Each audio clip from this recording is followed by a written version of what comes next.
The rain that night was a heavy, relentless curtain drumming against the single pane of glass in Leo's attic apartment. He was a third-year architecture student fueled by cheap instant coffee and the kind of existential boredom that only comes from staring at blueprints until 4 a.m. Leo wasn't a believer in ghosts or demons. He was a cynic, a pragmatist, and, crucially, an adrenaline junkie in a constant search for a high that wasn't dangerous enough to leave permanent scars, at least, not physical ones. His current fixation was the midnight game, a ritual he'd stumbled upon in the darker corners of the internet. The lore surrounding it was ridiculous, a summoned entity known as the Midnight Man, a dark house, a fragile candle, and a fight to survive until 3:33 a.m. It sounded to Leo like a theatrical, self-inflicted scare, a perfect psychological experiment for a bored Saturday night. He'd done similar ritual games before, all ending in jittery laughter and a good story for his group chat. He had everything laid out on his old desk: a candle, a box of matches, a small needle, and a parchment with his full name written neatly across it. The main rule was solitude. With his roommate gone for the weekend, the old Victorian house was his alone. The setting was almost cinematic, the occasional rattle of pipes, the faint hum of wind through the rafters, the damp smell from the leak in the corner. Leo followed the instructions with clinical precision, pricked his finger, smeared the blood, placed it under the candle, then moved toward the front door. At exactly 11:59, he began knocking. The instructions demanded 22 knocks, the last one hitting as the clock struck midnight. It felt childish, mechanical. But as his fist struck the door knock after knock, something shifted. By the 15th, the air had gone noticeably colder. He paused, frowned, and kept going. The final knock landed as his phone flipped to 12:00. He opened the door, blew out the candle, then closed it again. His breath came out white. Just the temperature drop, he muttered, rubbing his arms. But when he relit the candle, the flame bent sharply, like something had exhaled next to him. The last knock echoed through the empty house longer than it should have. The silence afterward was so thick it almost had weight. Leo moved through the dark hallway, candle in hand, his shadows stretched grotesquely on the peeling wallpaper. He told himself this was the point to feel the fear, analyze it later, but his logical brain was already being overridden by a primal unease he couldn't rationalize away. The flame quivered. He checked his phone. 12:15 a.m., barely 15 minutes in. He exhaled a shaky laugh. Pathetic. He turned toward the drawing room, a high-ceilinged relic filled with old furniture his landlord never bothered to move. The instant he stepped through the doorway, the air temperature plummeted. It wasn't imagination. His throat burned as if he'd swallowed ice. He could see his breath, thick and fast. The candle flames stretched thin, then snapped upright again. Leo stopped breathing.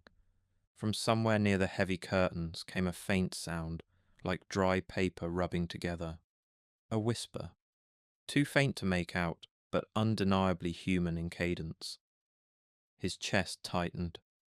It's the radiator, he told himself, even though it wasn't running. The whispering continued, distinct now, soft and rhythmic. He couldn't make out the words, but there was something horribly conversational about it, like two people murmuring in confidence. His eyes locked on the drapes. He started backing away, one step at a time. The whispers cut off mid-syllable. For a split second, there was silence, and then came a single, sharp scrape wood on wood from right where he had been standing seconds ago. Leo turned and bolted, the candlelight jerking violently as he sprinted toward the kitchen. His brain refused to process what that sound had been. He just ran until his lungs hurt.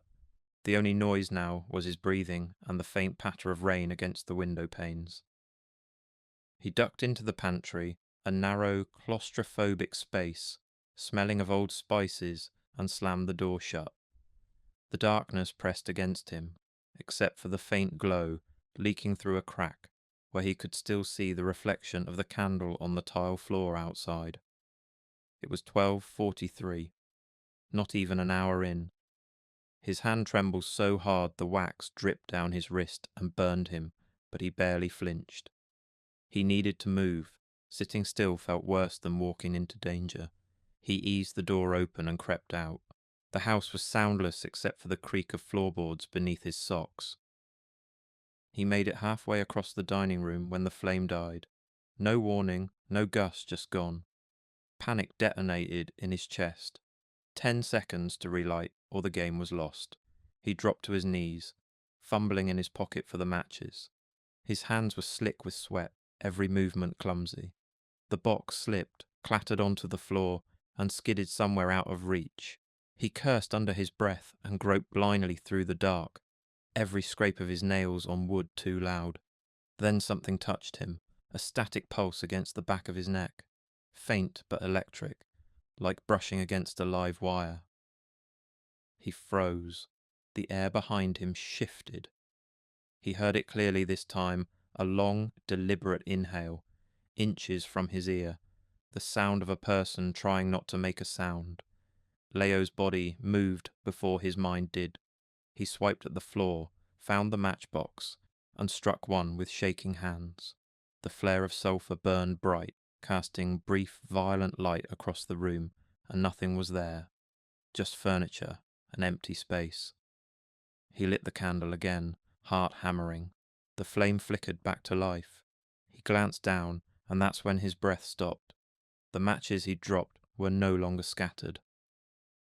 They'd been lined up neatly, end to end, forming a straight, perfect line across the floor.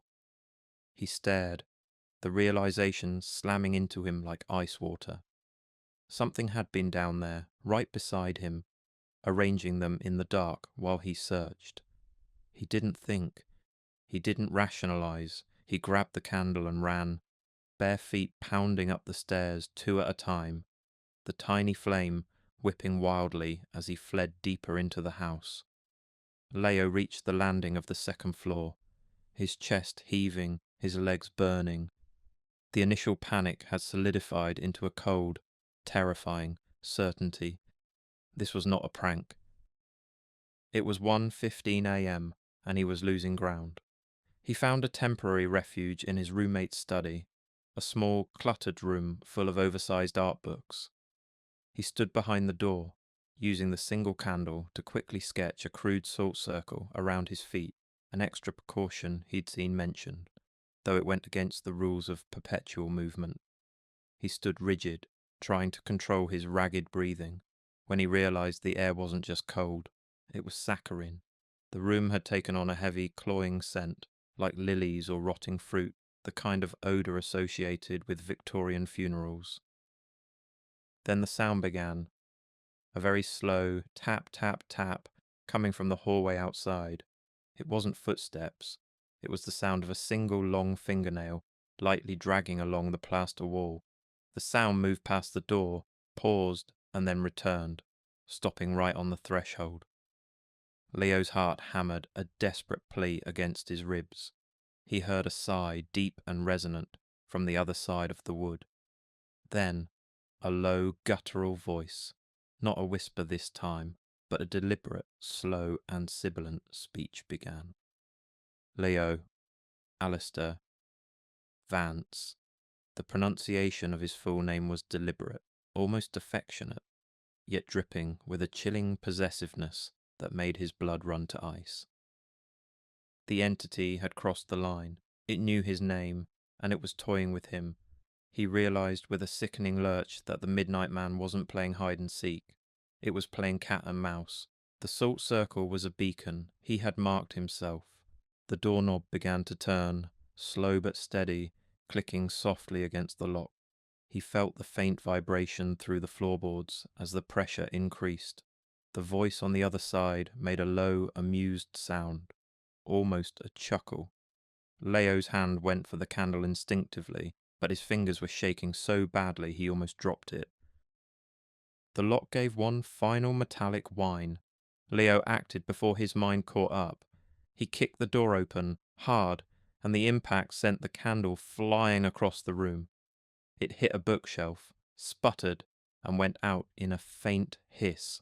The world instantly became a black, suffocating void. Leo sprinted forward, guided only by the cold, blind instinct to survive. crashing into walls and furniture. Behind him, something heavy shifted in the dark, slow and deliberate, like it had all the time in the world.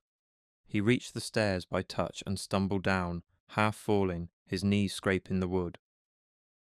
The air around him pulsed, thick and alive. It was 1:47 a.m. He didn't know how much longer he could run. The final 2 hours were a blur of blind, panicked movement. Having lost his candle, Leo was left with nothing but his instincts and the cold, unyielding knowledge that it was still in the house. He ran, stumbled, and crawled through the halls, guided by the memory of the floor plan. He knew he was being chased not by sound, but by pure sensation. Every room he entered felt momentarily normal, only for the suffocating sweetness and the bone-chilling cold to follow him seconds later. He tried hiding twice. Once in the bathroom, crouched beside the tub, and once under the kitchen table. Both times, the air grew dense until breathing became painful. Both times, he left before the pressure could crush him completely. By 3:00 a.m., he was lightheaded, his throat raw from shallow breaths. The house felt endless, each hallway longer than before, each shadow stretching too far. At 3:12, he found himself in the laundry room, tiny, windowless, stacked with linens. He slipped inside, closed the door quietly, and crawled behind a pile of sheets. The smell of detergent was overwhelming, but he clung to it as if it could drown out the scent of lilies that followed him everywhere. Then the temperature plummeted again. The doorknob didn't turn this time. The pressure simply settled against the other side, heavy, unmoving, waiting. He didn't dare move. His phone screen glowed faintly in the dark. 3:32, 58, 59, 3:33 a.m. The weight vanished, the cold retreated, the sweetness dissolved into ordinary air. For the first time in hours, he could hear something besides his own heartbeat. The faint rumble of a passing truck outside, the steady rain easing against the roof. It was over. Leo collapsed, limbs trembling, the tension finally giving way to exhaustion. He fell asleep among the linens, too drained to care that his hands still smelled of wax and sweat. When he woke, sunlight was leaking through the cracks in the blinds. Everything was normal again, the broken lock on the study door, the scattered sole evidence that it hadn't been a dream. He tried to reason it away, tell himself it was panic, oxygen deprivation, something explainable. He finished the semester, avoided dark rooms, and got rid of every trace of that night. But the game had marked him. 4 months later, at 2:00 a.m., his apartment would grow cold without reason. His breath would fog the air, and sometimes, faintly from behind him, he'd hear it. Leo, Alistair, Vance. A whisper, not a goodbye. A reminder, the door had never really closed. The summer after my brother, Ben, passed away was thick and suffocating, the air heavy with unspoken grief and the drone of cicadas. Our house, once filled with his laughter and terrible guitar playing, became a quiet, hollow space. I spent most of my days in the digital twilight of the internet, scrolling through anything that offered a distraction. That's where I found it. Hitori Kakurenbo. One man, hide and seek. A Japanese ritual that promised a direct line to the other side. The warnings were stark, the supposed consequences terrifying, but all I could think was, what if Ben answers? I knew the perfect vessel. In the attic, buried in a cedar chest smelling of mothballs and forgotten time, was Lily. She was my grandmother's porcelain doll, with glassy, vacant blue eyes, and a faint, unnerving crack running through her painted smile. She was beautiful and unsettling in equal measure. My best friend, Maya, thought I was losing my mind. "You can't be serious, Chloe," she'd said, watching me cradle the doll in my arms. "It's a creepy story from the internet, that's all. You're not well." But she saw the desperate, hollowed-out look in my eyes and reluctantly agreed to help. probably thinking it was better to humour me than to leave me alone with my grief and a haunted doll. We laid out the supplies on my bedroom floor, a bag of uncooked rice, a needle, and a spool of crimson thread. The ritual was meant for after midnight, a game played in darkness with a spirit you invited into your home. The instructions were specific, cold, and methodical. Holding Lily, whose porcelain skin felt unnaturally cold, despite the sweltering heat of the room, I felt a tremor of something that wasn't just grief. It was a thrill, a dangerous and intoxicating flicker of hope that I was about to knock on a door that was never meant to be opened. Maya just watched me, her arms crossed, her expression a mixture of pity and fear. The preparations felt disturbingly sacred. We sat cross-legged on the floor as I performed the delicate surgery, carefully slitting the stitches on Lily's velvet dress and pulling out her soft cotton stuffing. Her hollowed-out body felt fragile in my hands. I filled her with the uncooked rice, grain by grain, just as the instructions dictated. It was meant to be an offering, a lure for a wandering spirit. Then, on an impulse I couldn't explain, I took a pair of scissors from my desk and snipped off a lock of my own dark hair, dropping the strands in with the rice. It felt right, a personal invitation, a piece of me for a piece of them.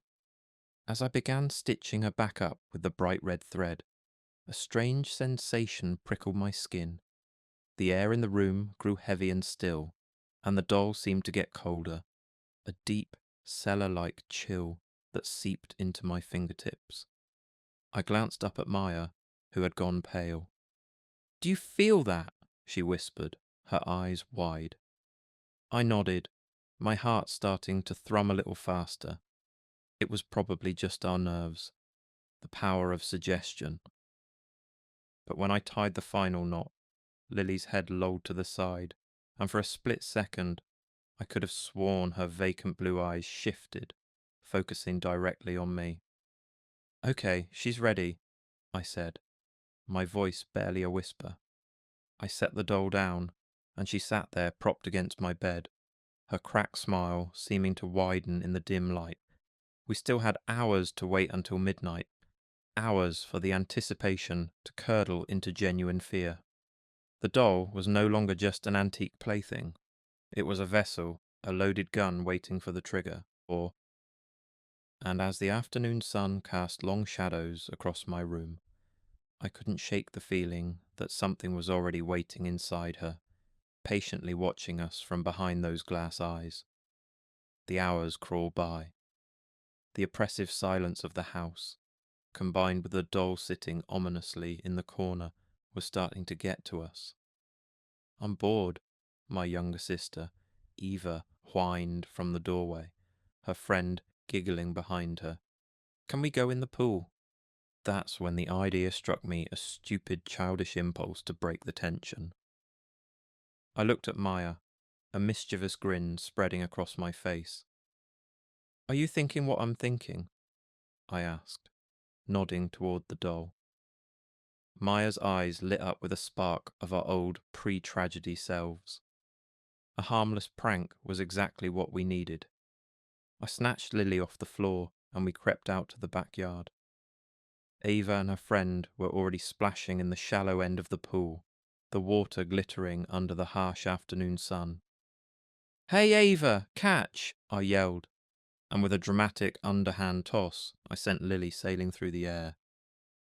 She landed in the deep end with a surprisingly loud plunk, her velvet dress instantly darkening as she sank beneath the surface.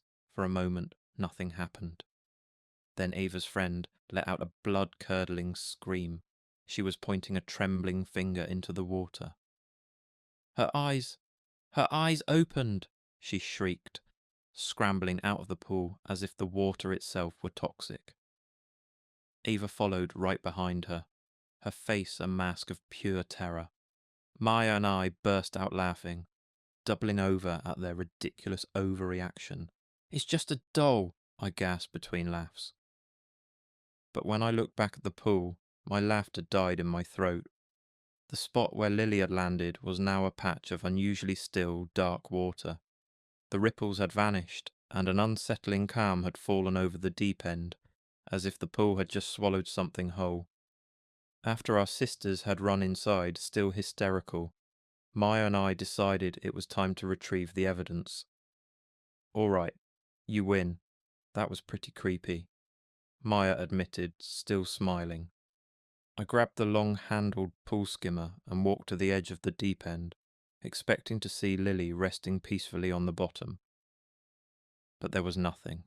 The pool floor was a familiar pale blue, empty except for a few stray leaves.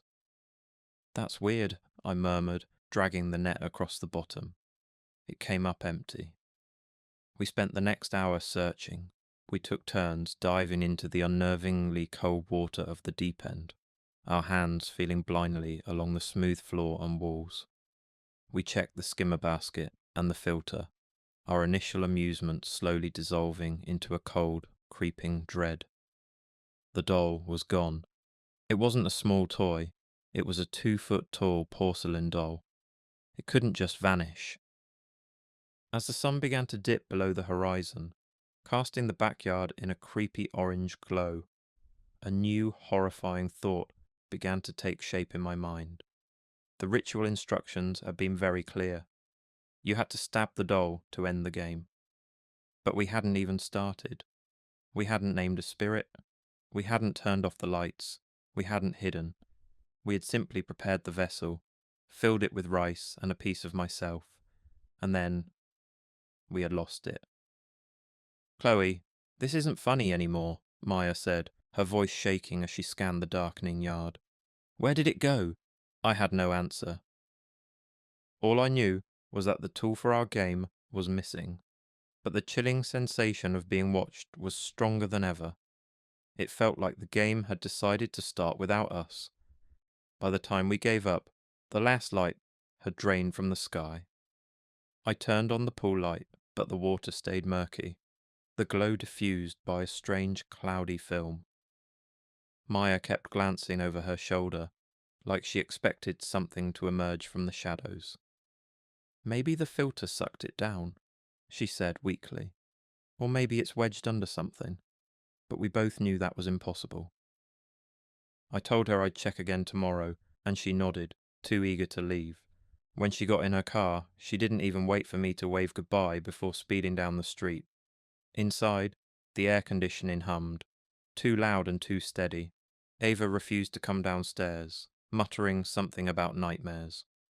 I showered, changed, and tried to tell myself it was over. The doll had probably cracked apart in the pool or sunk into some hidden corner. That's all. But as I was turning off the lights, I saw a faint trail of wet footprints across the tile near the back door. Small, bare, and stopping right where the hallway began. That night, sleep was impossible. I lay in bed, staring at the ceiling, every creak of the old house sounding like a footstep. Maya had gone home, but not before making me promise to lock all the doors and windows. Around 3 a.m., just as I was finally drifting into an uneasy doze, I heard it. A soft, rhythmic drip, drip, drip, coming from the hallway.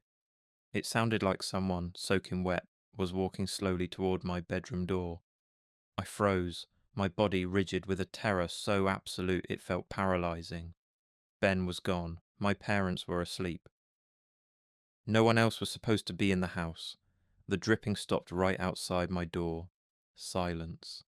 My heart was a frantic drum against my ribs. I held my breath, straining to hear, praying it was my imagination. Then, a faint scraping sound against the wood.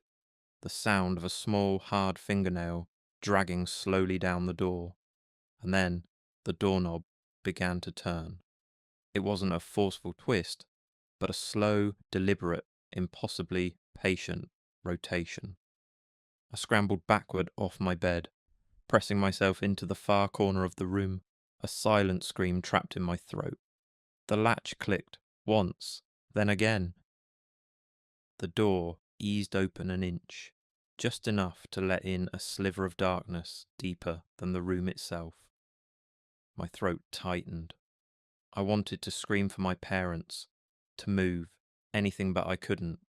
I never did the ritual. I never invited a spirit in, but as I watched the doorknob slowly, painstakingly click into the open position, I realized the terrifying truth. I didn't have to. The doll, with a piece of me inside it, had found its own way out of the pool. The game of hide and seek had begun, and now it was my turn to hide.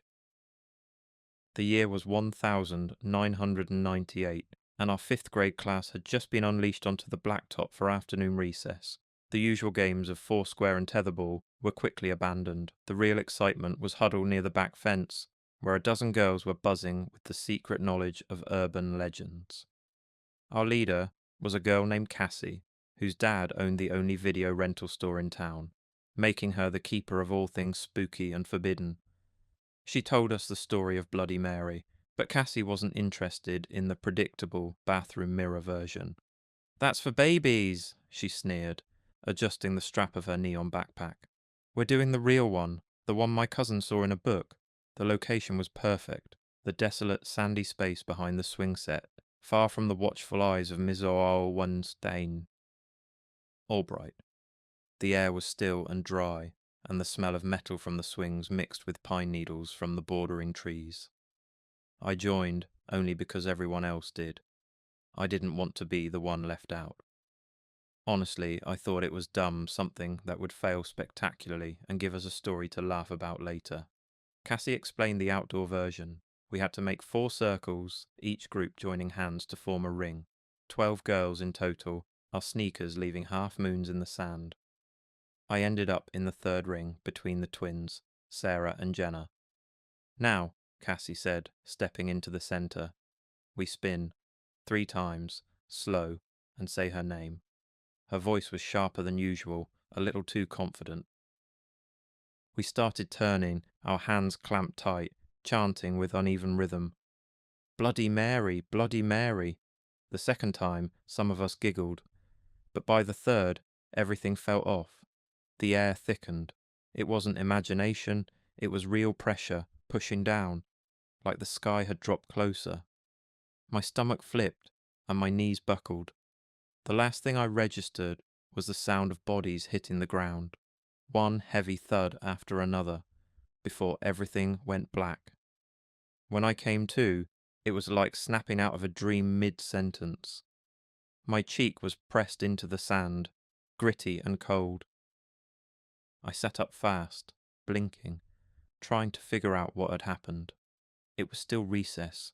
The swings were still creaking faintly, but everything looked wrong, too dim, like the light had gone dull around the edges. The others were sprawled across the sand, motionless. My pulse jumped. For a second, I thought maybe we were all just faking it, but the stillness was too complete. Then one girl stirred. Another groaned. But Cassie, Maya, Jess, didn't move at all. My chest tightened. I glanced toward the blacktop. Ms. Albright hadn't noticed. She was still breaking up a fight by the monkey bars. I grabbed Sarah's shoulder and shook her. Her eyes fluttered open, dazed and glassy. "I saw her," she whispered, barely audible. "She was above me. Like up there, but not really there." She pointed at the air over the swings, then started trembling. One by one, the others woke up. Some were crying. Some stared into space. Time didn't make sense. Some girls said it felt like seconds. Others said it had been minutes. When we compared what we'd seen, the panic built fast. Every single one of us had seen something or someone. Jenna said she saw a woman's face reflected in her own eyes, like she'd been staring at herself from outside her body. Lily said she heard whispering, dozens of voices overlapping in one long breath. A few of the others said they saw her in their bedrooms, just standing there. I couldn't explain mine. It wasn't a person, it was like a place, somewhere enormous and echoing, where the air vibrated with something alive. It was unreal, but too vivid to dismiss. I didn't say anything, afraid they'd think I was making it up. By the time Ms. Albright finally looked over and started hurrying toward us. Half the group was crying. The rest of us were too stunned to move. The next few minutes blurred together. Mrs. Albright dropped to her knees beside Cassie, then started yelling for help. Cassie was breathing, just barely, her eyes open but unfocused. A few of the girls had scrapes or bloody noses. Nothing serious, but everyone looked shaken to the core. Even the ones insisting they were fine kept glancing around like they were expecting something to happen again. The nurse came running from the building with a walkie-talkie pressed to her ear. Kids were gathering in clusters, staring at us like we'd just fainted for fun. When Cassie finally sat up, she didn't speak. She just wrapped her arms around her knees and rocked. We all started talking at once, trying to explain what happened, but it came out jumbled. What struck me later wasn't just that we all blacked out, it was how specific the things we saw were. Each girl described something different, but every version had the same presence threaded through it. Not identical visions, but connected. As if whatever we called had taken something from each of us to show us our own piece of it. Jenna swore she'd seen the woman standing in her bathroom doorway at home. Lily said she heard her name whispered over and over by a dry, rasping voice. Sarah said the woman looked straight at her before fading, and she couldn't stop shaking. The variations were strange, unsettling. The details didn't line up, yet the fear was exactly the same. Then there were Maya and Jess, the ones who'd mocked it most loudly before we started. They were the last to wake up. Maya's forearm had a small raw mark, like a burn. Jess couldn't stop crying, saying she heard hundreds of whispers overlapping, screaming through her head. It didn't make sense, none of it, but something about the way they looked white as paper, shaking, terrified, made everyone else stop talking. We just stood there, waiting for the bell, pretending not to see Cassie's blank stare, or the way Sarah kept rubbing her arms like she couldn't get warm. By the time the teachers led us inside, recess was over, but the playground felt changed somehow, like something had been left there that we couldn't take back. In the days that followed, the story became a toxic secret among the girls. We were interrogated by the principal and the school counsellor. We all lied, sticking to a flimsy story about a sudden collective dizzy spell from spinning too fast.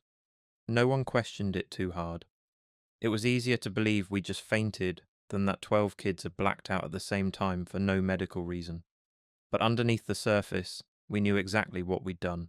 We had collectively opened something just long enough to see through it and then slammed it shut in panic. Sleep became difficult. I wasn't scared of what I'd seen, not exactly. It was what I felt in that split second of darkness that haunted me, like being pulled into a place that wasn't supposed to exist. The memory of the air pressing in, the weight of it, would sometimes wake me up at night, gasping, my chest tight, the smell of playground sand still in my nose. For me, the vision was of a woman tall, impossibly thin, standing alone on a flat plain of cracked earth beneath a bruised purple sky. She didn't move, she wasn't even looking at me, but her presence was suffocating. Her face wasn't clear, it shimmered, as if her features couldn't hold still. The sense of age was what crushed me, like she'd been there before everything, and would be there long after everything ended. The sound was a low, endless wind that moaned through the emptiness. There was no malice, just sadness, endless, ancient sadness. I tried to draw her once, but halfway through I tore the page up. It felt wrong to have her image anywhere near me. I realized then that the ritual had never been about summoning something for proof or fun. It was about witnessing. That was all, to look and to pay for looking. Cassie transferred schools the next week. Her mum said it was because of bullying, but everyone knew that wasn't true. She barely spoke the last few days she was there. Jess refused to go into the bathroom alone and cried if anyone said the name Bloody Mary as a joke. Maya started wearing long sleeves, even in gym, covering the faint scar that never healed right. The twins stopped talking about it completely, as if silence could erase what had happened. The rest of us just pretended. We told ourselves it was over, that it was just a strange fainting spell, something we'd outgrow. But every time I passed the swing set, I caught myself glancing at that same patch of sand. Nothing ever moved there, but the air always felt colder, like something was still listening, waiting. Years passed, but the scar stayed buried just under the surface. Every time someone mentioned Bloody Mary, even in movies or as a joke at sleepovers, my stomach would drop. The laughter around me would fade out, and I'd hear that soft moaning wind again. It wasn't her that terrified me anymore, it was the realization that we'd touched a boundary we weren't supposed to. That the world was thinner than anyone wanted to believe. By high school, I'd stopped being the skeptic. I became the quiet one who always listened when people told ghost stories, but never joined in. By college, I was the obsessive. Library nights spent combing through old folklore, archives, half-translated texts.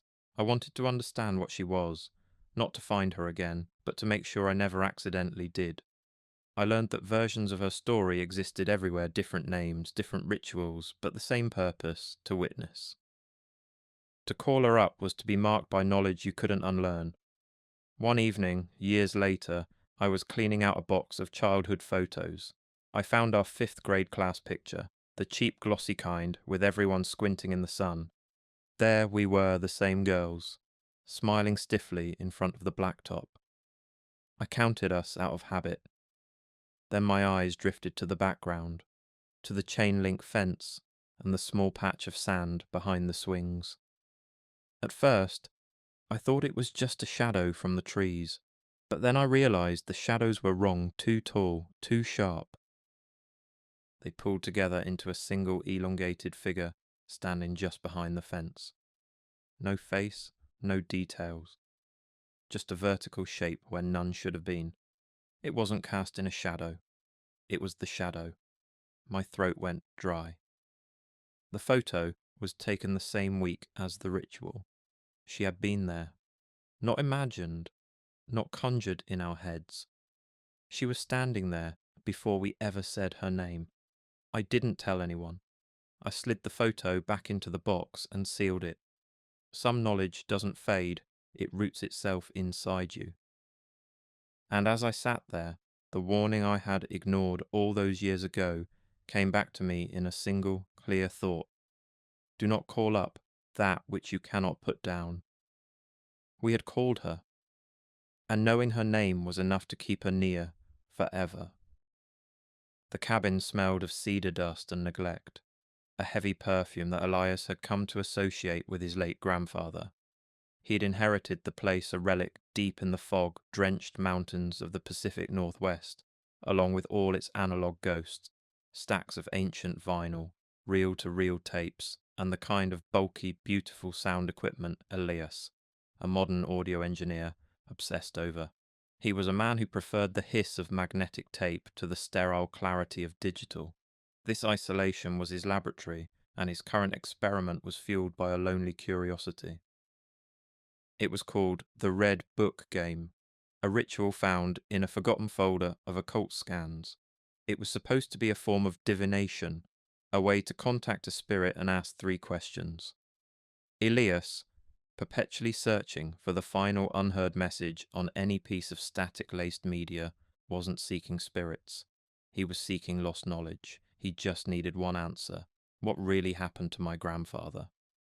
The official story was a simple fall on the logging trail, but Elias felt a dark dissonance in the silence of the cabin. He set the stage in the living room, surrounded by his grandfather's vintage gear.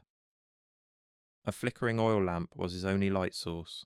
On the worn mahogany table lay the required items. A small crimson-bound ledger he'd found, tucked in the floorboards, and a thick piece of twine. He also added his own touch, a perfectly tuned 1950s Zenith radio, its dial set to a dead frequency, and his custom-built reel-to-reel recorder, ready to capture every pop and hiss of the ritual. He held the ledger, the red book, and whispered the opening phrase, his voice sounding thin and weak against the cabin's vast silence. For a long moment, nothing happened. Then the Zenith radio, which hadn't powered on in decades, suddenly erupted with a blinding flash of blue light from its vacuum tubes. It wasn't a sound of music or speech. It was a single, violent, deafening burst of pure white noise, a sound so aggressive and sudden it felt like a physical strike.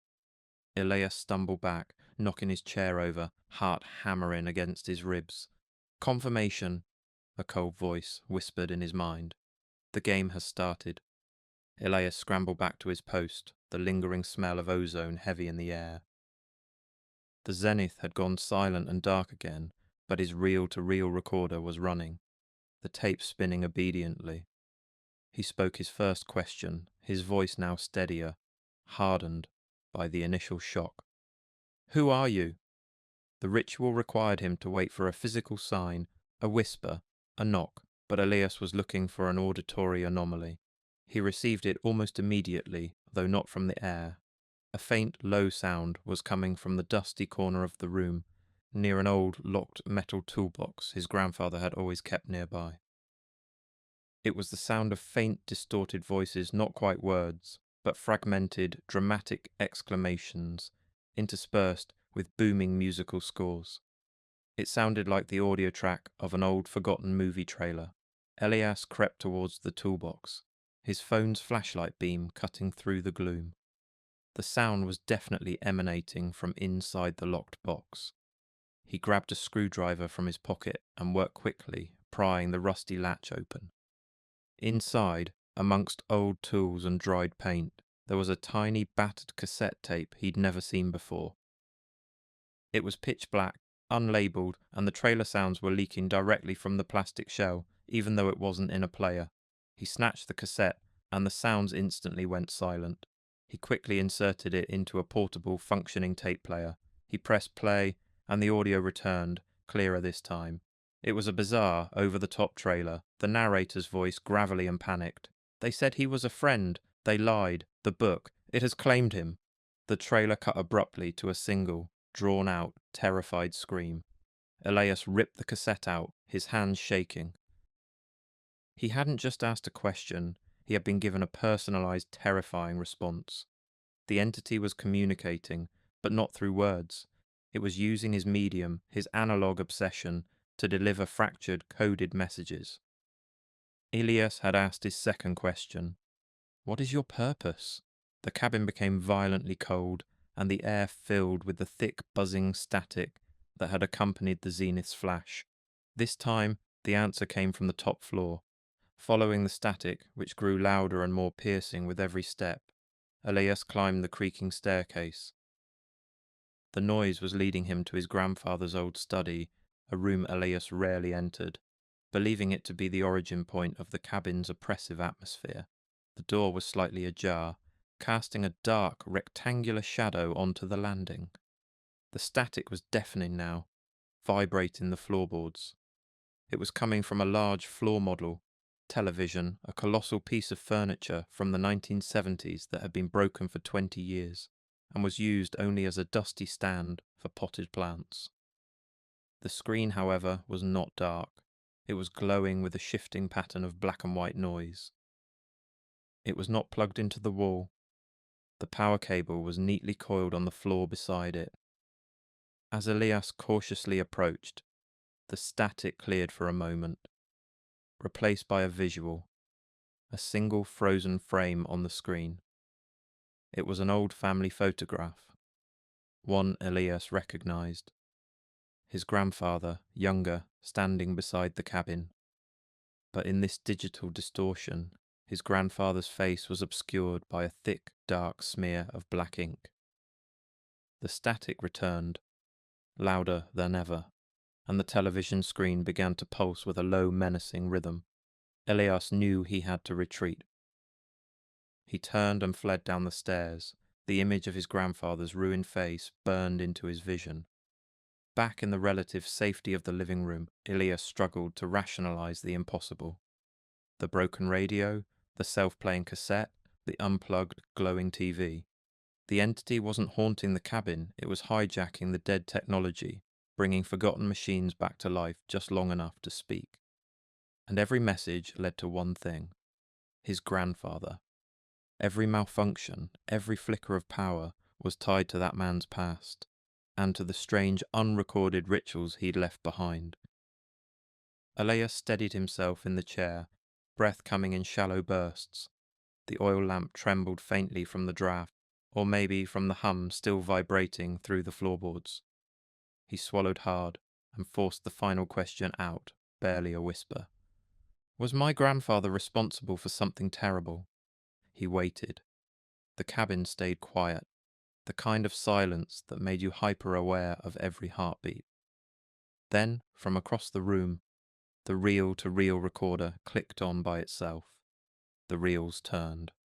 Elias froze, watching as the brown magnetic tape slid across the heads, moving as if obeying unseen hands. It recorded for several seconds, then stopped with a dry snap. Hands shaking, he hit rewind. The tape spun back, the faint sound of whirring magnetic film cutting through the stillness. He pressed play. No voice, no static, just a strange, deep frequency hum. So low it made the glass on the table rattle. Beneath it, buried in the noise floor, was a faint mechanical voice.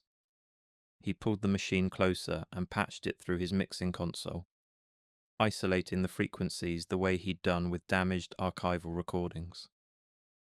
His fingers moved automatically, twisting knobs, trimming the peaks, filtering the hum. Slowly, the distortion melted away until the message became unmistakably clear. He took the book. He took the name. He is the bookkeeper. The voice wasn't human, it was synthetic, monotone, like an ancient text-to-speech program trying to mimic emotion, but failing. Elias sat back, staring at the equipment. The phrase repeated in intervals, like an automated alert, a warning coded into the static. His pulse pounded in his ears as the truth unfolded piece by piece. His grandfather hadn't found the Red Book by accident. He hadn't been a victim of some supernatural game. He'd been its keeper, its archivist. Whatever this entity was, it wasn't a ghost or demon.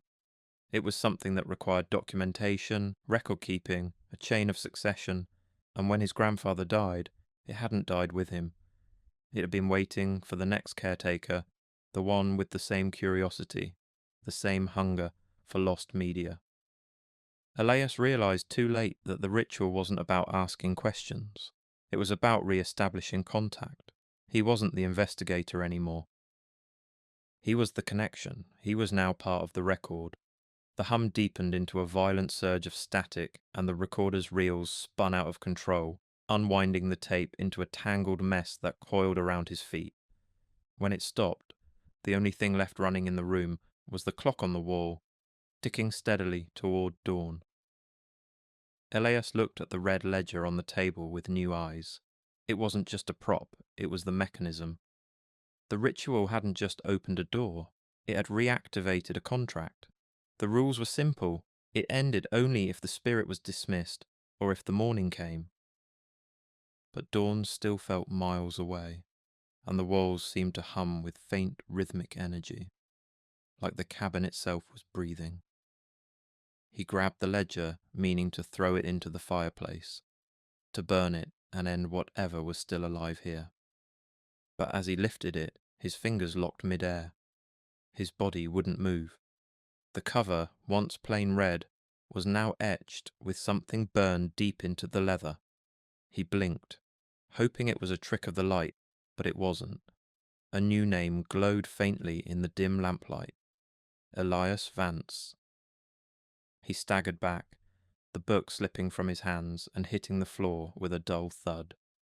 The air felt charged, almost metallic.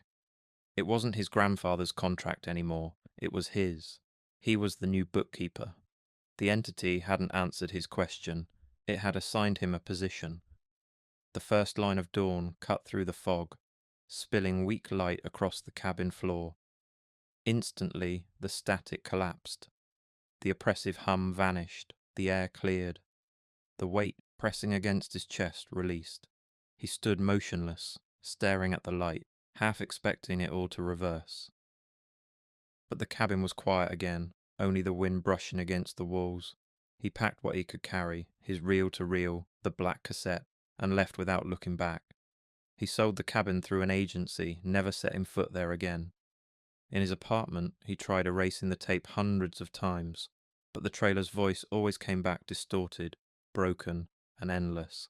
And when it finished, when the hiss of the empty reel filled the silence, a new voice whispered beneath the static, mechanical and patient, "He is the bookkeeper. He is the bookkeeper." No matter what he did, the machine still obeyed. The entity had found its archivist again, and Elias, whether he liked it or not, was already recording. Simon Thorne considered himself a hunter of truth, but lately truth was only found in the stale air of abandoned media. As a freelance investigative journalist, his latest obsession was ritual horror, not to debunk it, but to capture an authentic moment of it. His target was a vague, unsettling ritual known as the Seated Tribunal, which promised to summon two entities to a sterile space for a silent, judgmental meeting. His setting was the empty, soon-to-be leased floor of his city's newest high-rise office building. It was the antithesis of a dusty attic, all glass, white walls, and polished concrete, clinically clean. The ritual demanded two empty chairs on either side of the participant. Simon had sourced two massive antique oak chairs, relics from an old judge's chambers, just to add to the visual drama. They sat like twin thrones, casting stark, unsettling shadows under the single harsh emergency light he'd left on. Simon meticulously prepared his equipment. He wasn't relying on candles and salts. He was using professional-grade audio recorders and a low-light thermal camera. He was here for evidence. He secured the room with thick foam board, nailed over the single window, ensuring a perfect, absolute void once the lights were off. His backup, his friend and former editor Clara, was waiting in her car 2 blocks away, tasked with checking on him at exactly 3:00 a.m. At 1:30 a.m., he sat down, placing his hands on his knees, directly facing the wall. He began the simple spoken invocation, the words feeling ridiculous and hollow in the vast, echoing room. "I invite the silent jury to take their seats and hold their peace." He waited, a cynical smile playing on his lips. His heart wasn't racing, it was merely curious. He glanced at the thermal camera feed, still nothing. Then a sound, distinct and entirely non-electrical, ripped through the silence. It was a grating, heavy scrape of ancient oak legs being dragged across the concrete floor, first to his left and then to his right. The chairs, he knew, had been placed a full 5 feet away. Now, they were close enough for him to feel the rush of displaced air. The cynical smile vanished, replaced by a cold, dry-mouthed dread. The chairs were occupied, and the tribunal had just convened. The sheer weight of the two presences was immediate and physical. It wasn't the kind of cold associated with a draft. It was the chilling, deep cold of psychological suppression. Simon felt pinned to his chair, the heavy silence amplifying the frantic, desperate drumming of his heart. His thermal camera, mounted on a tripod, still registered only his own body heat. These were not thermal beings. He knew the rules of the ritual: wait for a sign, then ask the first question. But he couldn't speak. His throat was paralyzed, choked by the pressure of the two entities on either side of him. He forced his eyes to move, first to the right. The space where the chair sat was simply a darker shade of darkness, but the air felt brittle, taut with a palpable, passive malice. It was the presence of a disappointed teacher or a scornful elder. He shifted his gaze to the left. The entity on this side was different. The cold was more intense, and the air seemed to vibrate with a low, barely perceptible hum. It felt dominant, aggressively attentive, like a predator patiently waiting for a fatal mistake. Simon felt an intense urge to lean away, but the back of his chair seemed to have fused with his spine, holding him rigidly in place. His digital audio recorder, resting on his lap, began to malfunction. The LCD screen, which should have been displaying simple timecode and gain levels, suddenly flickered. The numbers distorted, transforming into a chaotic mess of unrecognizable glyphs. Then a single hostile phrase flashed and held in the corrupted display, visible only for a moment before dissolving back into static. The court is not amused. It wasn't a whisper. It was a visual assault on his technology. With a surge of desperate will, Simon finally managed to force out his first question, his voice a reedy croak. What? What do you want with me? The question hung in the air, a pathetic offering. The response was not immediate. The humming from the left intensified, and the silence from the right deepened, creating a deafening, terrifying vacuum. Simon felt a sharp, stabbing ache begin behind his eyes.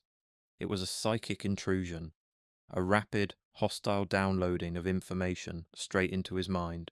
He wasn't seeing a ghost, he was being shown himself. He saw his failures, the article that was shelved because he lacked courage, the relationships he let wither from neglect, the hollow ambition that had led him to this sterile room. It was an inventory of his deepest, unacknowledged sins, presented without comment, but with a crushing, suffocating judgment. This was the purpose of the tribunal, not to kill, but to judge and mock. Simon instinctively tried to move. He began to rise from the chair, a slow, agonizing effort against the invisible gravity holding him down. His hands gripped the arms of the chair, his knuckles white. This was the moment of escalation, the failed attempt. He needed to break the connection, to disrupt the ritual. He struggled for a few seconds, gaining maybe an inch of height, but the dominant presence on his left reacted with immediate surgical malice. A wave of intense, nauseating pressure slammed into his left side. It was like standing on a busy train platform as an express train roared past, except the noise was internal and the force was pure psychic dread. The pain in his head doubled. He felt his fragile grip on reality begin to slip. He couldn't leave. He was being held by the jury he had so foolishly summoned. The pressure from the left peaked, forcing Simon back down into the hard oak chair with a sickening, audible creak. The dominant presence was no longer just an energy. It was manifesting visually as a pure black distortion of the air, a column of concentrated negativity that absorbed the emergency light. It wasn't a shadow, it was the absence of light itself, impossibly deep and vast. The entity on the left finally spoke, but not to Simon. The sound was a dry, scraping shush that seemed to originate from the air right above his head. It was addressing the presence on the right, and while Simon couldn't understand the language, the tone was clear. Contempt. The tribunal was not debating his fate, it was casually dismissing him. He wanted to protest, to shout something, to remind them he existed, but his mouth wouldn't open. His hands, cold and trembling, remained glued to the chair's wooden arms. The right side entity exhaled, or maybe that's what it was supposed to be, a long, slow rush of air that chilled his face like the exhaust from an open freezer. The air between them vibrated faintly, then grew perfectly still. In that silence, Simon's brain started to replay the earlier moments of bravado, his smug preparation, his speeches about capturing authenticity, the way he'd mocked the idea of ritual belief on a podcast just a week ago. The humiliation hit harder than fear now. They knew it too. The tribunal wasn't here to punish, it was here to observe, to strip him down layer by layer until he understood how little he mattered. The hum deepened again, almost imperceptibly, like a note held infinitely in a vacuum. The sound bypassed his ears and buried itself straight in his thoughts, rearranging them, scraping at the foundations of who he thought he was. He began to cry, soundlessly, tears running down his cheeks as he tried to form the word stop. It came out as nothing but air. The dark distortion on the left bent slightly toward him, like a head tilting in amusement. From the right came a faint papery sound, pages turning, endless and fast. It reminded him of case files being flipped through in court, his life reduced to a thin folder of meaningless pages, his choices reviewed by entities that found the whole thing depressingly predictable. Then all sound ceased. The hum, the cold, even the trembling in his hands, all gone. The only thing left was the unbearable awareness of their presence, one on either side, indifferent and infinite. He couldn't breathe. He didn't dare move. His thoughts dissolved into static. In a final, crushing wave of revelation, Simon understood the full, horrifying truth of the ritual. The two entities were not interested in his questions, or even his terror. They were ancient, cynical entities of judgment who treated the summoner as a momentary distraction, a brief, amusing spectacle of human arrogance. They weren't angry, they were bored, and the boredom was more terrifying than any rage. He realized the horror wasn't in the attack, but in the indifference. He was nothing more than a failed project, a cheap laugh for two bored cosmic judges. The fear broke him. He closed his eyes, no longer fighting the chair, no longer fighting the pressure, and finally gave in to the sheer, overwhelming, mocking weight of their presence. He was trapped in the middle of a private joke he was not allowed to hear. The sound that finally broke the silence was Simon's own scream. It was not a roar of defiance, but a thin, pathetic sound of absolute surrender, instantly swallowed by the vastness of the empty room. He felt himself falling, not through space, but through a chasm of psychological void. He woke with a gasp to the sound of frantic knocking. Clara was outside the door, her voice muffled and panicked. He fumbled for the light switch, flipping on the main fluorescence, flooding the room with a cold, harsh, beautiful light. The two antique chairs were gone, not moved, but gone. Only the faint, scuffed outlines on the concrete floor marked where they had been dragged. He was shivering violently, soaked in sweat. His heart was a wrecking ball against his ribs. Clara burst in, throwing a bottle of cold water over him, yelling his name. He was alive, he was safe, and the sun was rising. He had survived the tribunal, but the evidence was the real chilling consequence. He rushed to his equipment. The thermal camera feed was a perfect blank. But the audio recorder, the recorder still had a file. He played it back. The first 5 minutes were his clear, steady voice. Then the violent white noise from the zenith, followed by the sound of the chairs scraping. And then there was only a low, persistent hum, the sound of the dominant presence. Layered over the hum was his final, pathetic scream. When the scream ended, the hum continued, and then a single, clear sound, a dry, rasping chuckle, cut through the noise. But the most terrifying thing was when he listened to himself speak after the fact. His voice on the recording was permanently degraded, sounding hollow, thin, and synthetic, as if the tribunal had taken his truth and left him with only a cheap digital copy. Simon had found his authentic horror story, but he had lost his voice in the process. The inheritance was a shock, a crumbling Victorian manor on the rugged Maine coastline, left to me by a great aunt I had never met. It was called Blackwood House, and the name suited it. The exterior was a tapestry of peeling paint and dark, damp rot. I, Sarah Vance, a historian obsessed with forgotten objects, saw not ruin, but potential. I moved in with my sceptical but supportive younger sister, Chloe, determined to restore its forgotten glory. The first strange discovery was made during a routine cleaning of the dusty parlour. Tucked behind a panel of carved mahogany wainscoting was an antique music box. It was exquisite, fashioned from dark rosewood and silver, but its mechanism was unnerving. When I wound it up, it played a tune that wasn't cheerful or familiar. It was slow and discordant, almost deliberate in its unease. I recorded the tune, uploaded it to an obscure historical forum, and waited. 2 days later, a reply appeared from a user specializing in 19th century occult artifacts. According to them, the melody wasn't music at all. It was an invocation of quietude, a ritualistic composition used to summon a spirit for consultation. The forum post explained that the ritual had changed over time, its meaning distorted from guidance to psychological torment. The warning was simple: once played, the box must never be played again in the same place. I read that message 3 times, then shut my laptop. That night, curiosity won. Chloe was asleep upstairs, and the house felt like a relic suspended in air too still, too empty. I wound the key again. The melody filled the parlour, its notes crawling up the walls. As it ended, something shifted. The silence that followed didn't feel normal. It was like the whole house had paused, listening.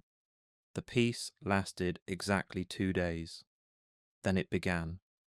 The house didn't feel abandoned anymore, it felt occupied.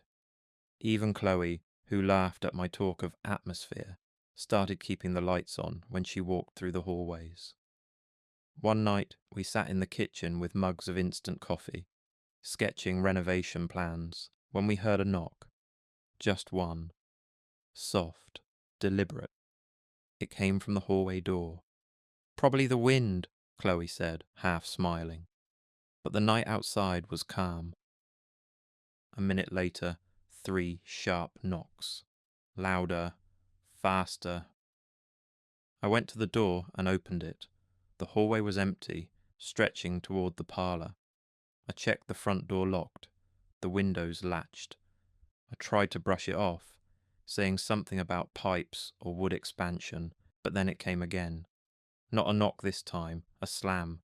It came from below, the basement. The sound vibrated through the kitchen floor, heavy enough that the mugs rattled. I grabbed a flashlight and Chloe followed, holding the poker from the fireplace like a weapon. The basement stairs groaned under our weight. The air was damp, the smell of wet stone thick.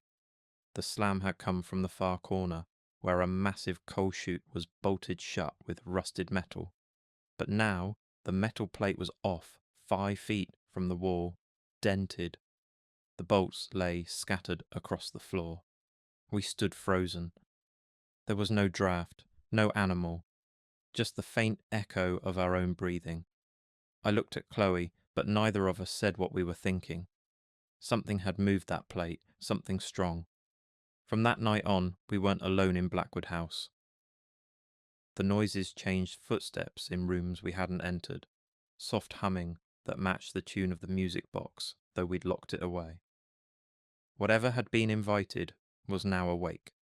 It wasn't violent at first, it was mocking. That's what made it worse. We called it the Dowager, half as a joke, half to make it feel manageable. It wanted our attention, it copied our words, repeated footsteps seconds after we made them. I'd hear my name whispered from upstairs when Chloe was outside. She'd hear laughter in the kitchen when I was in the attic. One night, trying to pretend everything was normal, we watched a movie together. Halfway through, a low growl came from the backyard. It was deep, steady too, even to be an animal. Chloe paused the TV. We waited. Nothing. Then a sudden hard yank at my hair from behind, so violent it snapped my head back against the chair. "Chloe, what the hell?" I shouted, spinning around. But she was across the room, frozen. There was a moment, barely a second, when I saw something at the base of the stairs. A small figure, standing still. It wasn't a shadow, it had form. Pale face. Straight black hair that hung stiff, like it had been cut with a knife. Then it was gone. We didn't sleep that night. The next evening, just as the wind began to pick up outside, the sound came again from the adjoining bedroom we'd sealed off because of a collapsed ceiling. The laughter, clear, sharp, unmistakable. But it wasn't random laughter, it was our mother's. We froze, both of us. It was exact her rhythm, her tone, even the small exhale she used to make between laughs. It didn't belong in that house, it didn't belong anywhere anymore. We stood there listening, realizing the thing in Blackwood House didn't just know us, it remembered us. It was learning how to sound like us. It was using what we love most to tear us apart. And that night, as we pressed our backs against the locked door, that laughter went on, as if the Dowager was practicing. We were barely sleeping. The atmosphere was a constant, heavy pressure. A negative energy that fueled arguments between Chloe and me until we were screaming at each other over nothing. The entity was clearly thriving on the Discord. I went downstairs late one night, desperate for water, when I saw it. The living room was dark, lit only by the faint light from the hallway. As I walked toward the kitchen, I saw the dowager standing in the corner of the room. She was tall, impossibly elongated, and perfectly still. She wore a heavy black lace dress that seemed to absorb all surrounding light. Her head was bowed slightly, covered by a black veil that obscured her features. She wasn't aggressive, she was watching. But then, the slightest shift beneath the veil, her head tilted upward. Even through the haze of darkness, I knew she was looking at me. I could see the faint curve of her mouth stretched into a wide, silent, mocking smile. She didn't move, she didn't have to. The message was clear. I had done this. I backed away, step by step, my pulse hammering so loud it drowned out everything else. When I finally turned and bolted up the stairs, I was shaking so badly I almost fell. Chloe was awake, sitting upright in bed as if she'd been waiting. I told her everything, every detail. For once, she didn't question me. She just grabbed her jacket and said we weren't sleeping downstairs again. We stayed in the upstairs hallway until dawn, every light on. Neither of us said it aloud, but something had changed. This wasn't a haunting anymore, it was control. The dowager was feeding on us. Our fear, our exhaustion, our guilt. Over the next few days, she didn't appear again, but the house turned against us. Objects fell without warning. The water came out brown and stank like rust. We'd find doors open that we had locked the night before. Chloe stopped eating, stopped showering. She sat by the window for hours, saying the house felt like it was breathing. I didn't know what to tell her because, in some awful way, she was right. On the fifth night, the silence became unbearable. I found myself in the parlour again, standing before the wall where the music box had been hidden. I knew what she wanted. She wanted me to wind it again. I felt it, the pull. The box was gone, buried under layers of dust and regret, but her song was everywhere, scratched faintly into the floorboards, echoing in the walls, looping endlessly in my head. When Chloe came in and saw me standing there, she panicked. She grabbed my arm and screamed at me to stop. Her voice cracked like it hadn't in years.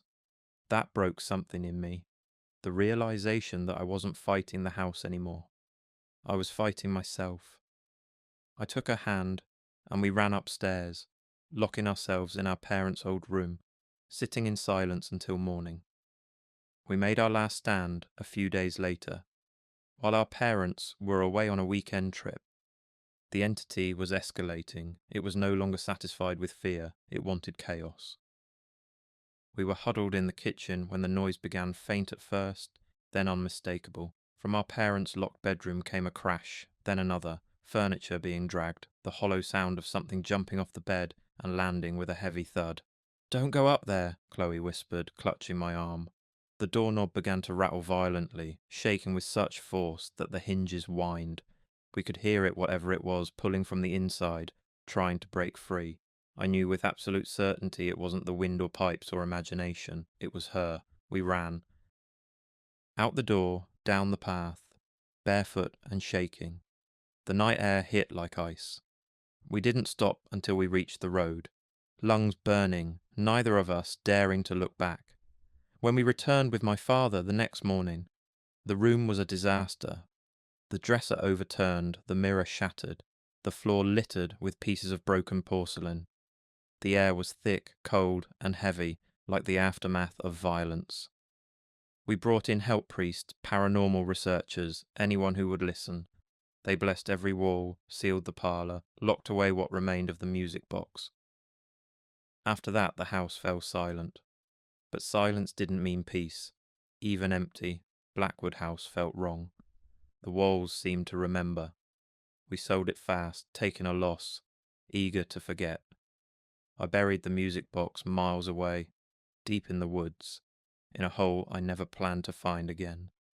Yet sometimes, when I'm alone in my new apartment, I hear a faint sound that shouldn't be there, a soft, dry chuckle. a woman's laughter, light and familiar, my mother's laughter.